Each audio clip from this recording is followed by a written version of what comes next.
Ça y est, j'ai la version bêta d'ON1 Photoro 2024 et je vais pouvoir vous en faire une démonstration, dont notamment une fonctionnalité, parce que vous allez voir, on va couvrir pas mal de choses sur ce logiciel. Il y a beaucoup de choses, ce qui est plutôt pas mal, bien sûr, en plus des logiciels de post-production, ce qui va nous permettre de couvrir pas mal de vidéos, bien sûr. Vous vous doutez bien, si j'ai la version bêta, on annonce la date de sortie qui va arriver bientôt. Et elle arrive, bien sûr, je peux vous le dire officiellement, la semaine prochaine, pour le 2 novembre. Alors bien évidemment, si vous souhaitez précommander le logiciel, vous avez deux versions, la version ordinaire et la version max. Je vous en ai déjà parlé la dernière fois.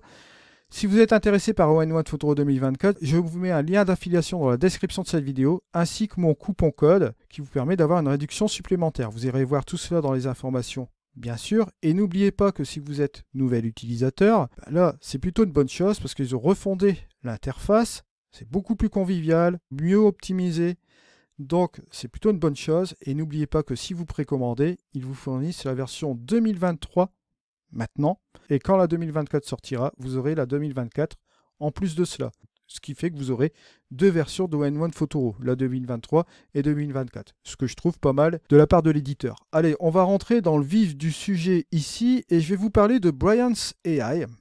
C'est une nouvelle fonctionnalité phare d'ON1 Photoro 2024.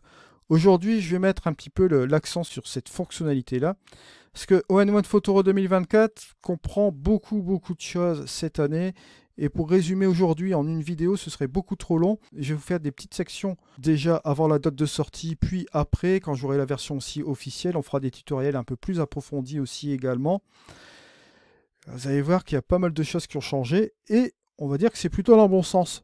Là, je vais faire une correction d'objectif et on va travailler sur cette photo aujourd'hui pour cette nouvelle fonctionnalité. Pourquoi? Parce que bon, ça s'adapte aussi parfaitement à cette fonctionnalité-là.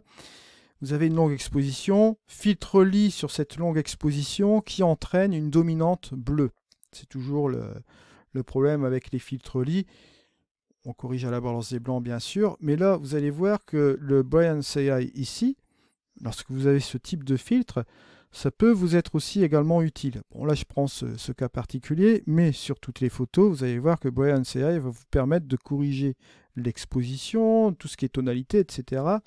Une espèce de curseur magique, comme on peut dire, mais on va pouvoir reprendre la main et monter en escalade sur les différentes fonctionnalités. Elle est vraiment dans le détail, dans le vif du sujet de ce détail de cette fonctionnalité. Donc, on n'est pas limité à un bouton. Bon, déjà, je vais vous montrer quand même comment ça marche avec ce bouton de Bryan's AI. Si je clique dessus, regardez, boum, et voilà. Que dire de plus par rapport à la version originale? Vous voyez, avant et après. Notez les correctifs, il m'a corrigé l'exposition, tout ce qui est tonalité, il m'a enlevé la dominante bleue, comme vous le voyez ici, ce qui est plutôt agréable. Alors, ce Bryan's AI, avant d'aller un peu plus loin au niveau des autres ajustements, parce que là, bon, je vais cacher tout cela, parce qu'on y viendra juste après, vous avez la possibilité de le paramétrer. Vous allez dans Modifier, vous allez dans les préférences bien sûr, et tout au bout, là, vous avez le Bryan's AI, où vous avez un système de paramétrage, où vous allez pouvoir le paramétrer de manière détaillée, selon vos envies, selon vos photos. Parce que vous allez faire des tests, peut-être que vous allez dire, bah tiens, le montant, c'est un petit peu trop élevé, ou c'est pas assez élevé. Vous pouvez donc le descendre par définition ou l'augmenter ici. Vous pouvez jouer avec les tons moyens. Vous pouvez ajuster plus de tons moyens, moins de tons moyens par rapport à la version ici, comme vous voyez là. Au niveau des contrastes, vous pouvez reprendre aussi la main, la température et la vibrance. Vous pouvez reprendre la balance des blancs par défaut, changer. Si vous souhaitez mettre la lumière du jour à la place de la version automatique, vous pouvez le faire aussi également. Si vous voulez appliquer le no-noise sur les photos au-dessus d'un certain seuil de bruit, vous pouvez le faire aussi également. Et là, vous avez la possibilité de jouer aussi sur une fonctionnalité sur les portraits si vous faites du portrait. Et bien sûr, j'en reviendrai aussi après dans la fonctionnalité. Si vous voulez appliquer automatiquement les ajustements locaux, vous laissez cocher ici. Mais si vous décochez, bien sûr, vous pouvez bien évidemment ne pas les appliquer. Je vais vous expliquer tout cela maintenant. Alors, le Bryan's AI, comme vous l'avez vu ici, sur un clic, bon, on a déjà fait pas mal de belles choses dans notre photo. C'est un super point de départ. C'est une superbe fonctionnalité dans ON1 Photoro 2024. Pourquoi? Pour la simple et bonne raison que vous pouvez ajuster à l'aide de ce curseur-là l'intégralité, vous voyez, de cette photo. Si je reviens en arrière, bon là on est sur la photo d'origine. Si je monte par exemple ici à 32, si je monte à 52, voilà, quelque chose comme ça. Regardez, là on vient ici sur quelque chose de relativement intéressant. L'image prend tout son sens, rien qu'avec ce curseur de montant. Je vais cliquer, je vais le remettre à 100%, je vais faire un double clic, comme vous le voyez ici. Alors bien sûr, vous avez la possibilité, comme d'habitude, c'est de rester sur le curseur central et de jouer avec la molette de la souris, comme vous voyez ici, et de faire des petits micro-ajustements comme cela. Ça, c'est toujours une fonctionnalité qui est disponible dans N1 Photoro. Alors, on va passer sur le petit onglet Affiner. Vous voyez, on peut monter en escalade, et vous voyez que là, ici, vous avez la quantité de tonalité et la quantité de couleur. Deux choses à savoir. Quantité de tonalité, ça va regrouper un peu l'exposition de la photo en ajustant bien sûr tout ce qui est point noir, point blanc, haute lumière, ombre, ton moyen, vous voyez en un curseur. Si je viens ici, regardez, hop, on revient sur l'exposition et notez que là, on retrouve tous les détails. Ah ouais, petite parenthèse, l'histogramme a changé dans N1 Photoro 2024, vous voyez qu'il y a plus de lisibilité de celui-ci, je trouve ça pas mal. Vous avez la quantité de couleur qui est juste en dessous, boum, je reviens ici à 0, on retrouve la dominante bleue. Si je viens ici à 100%, la dominante bleue part directement ici, comme vous voyez là. Donc il y a une amélioration aussi des couleurs par rapport à cela, et vous voyez que cette dominante de couleur est partie.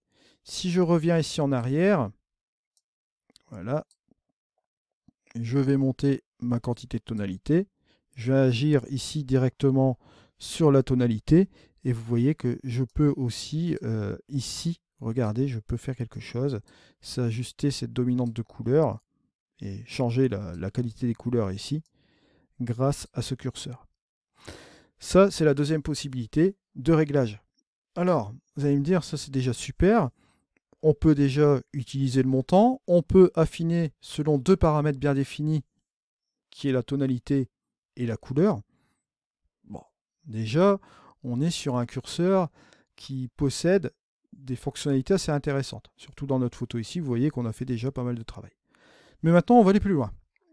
On monte encore en escalade, on va directement sur les ajustements locaux. Et vous voyez qu'ici, on a les régions. Les ajustements locaux, c'est les fonctionnalités qui sont arrivées déjà sur la version 2023 l'année dernière. C'est la sélection par zone, hein, les masques par segmentation de N1 Photoro. Là, ici, nous avons le ciel et l'eau. Et on va aller plus loin, vous allez voir après. Si je monte la quantité de ciel ici, regardez, on peut ajuster juste ici, comme vous voyez là, de manière sélective, la partie du ciel qui est juste ici, et aller encore plus loin dans nos ajustements locaux, c'est-à-dire donner plus de présence, ajuster la couleur, etc., dans notre ciel uniquement de manière locale. Ça, franchement, c'est superbe. Avec l'eau, regardez, on peut faire de même, juste ici. Ce qui fait qu'avec les ajustements locaux, regardez, hop, je fais le avant et le après. On ajuste encore ce truc-là, sans passer par les pinceaux, etc. On applique justement ces ajustements locaux-là. Pour cela, on peut appliquer des micro-ajustements.